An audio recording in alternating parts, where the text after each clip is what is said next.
এশারের পরে আমার নাকে মুখে রক্ত হওয়া শুরু হয়েছে। আমি জ্ঞান হারাই ফেলছি, কথা বলতে পারি না, রক্ত আসতেছে। আমার বাবাই ফোন দিছে, আমার ছেলের অবস্থা কি। আমার বাবারে জানানো হইলো আপনার ছেলের নাকে মুখে দিয়া উনি নিজেই ঘটনা বলছে মাহফিল। আমার বাবার কাছে খবরটা যাইতে যাইতে তখন রাত্র 12টা, তখন আমার হসপিটালে নিয়ে যাইতেছে। আমার বাবায় তখন আমাদের গোয়াল ঘরে 2টা খাসি ছিল। আমার বাবায় রাত 12টা বাজে 2টা খাসি নিয়ে উজানি মাদ্রাসায় গেছে।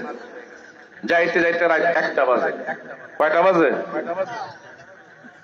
1টা বাজে গিয়া বাবুরচিরি উঠাইয়া, আর বাবুরচির দায়িত্বে যে হুজুর আছে হুজুরে উঠাইয়া কয় এখন আমার ছেলের পক্ষ থেকে সদকা হিসাবে 2টা ছাগল জব করেন।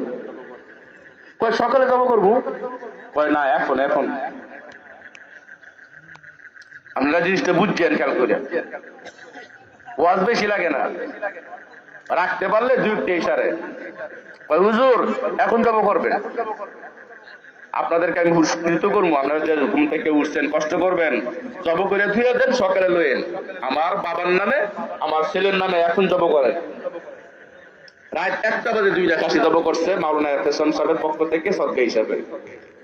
তারপরে বোন দিছে, এরা আমার বাবারা, আমার বাবার খবর কি? রক্ত বন্ধ হয়েছে নি? আমার বাবার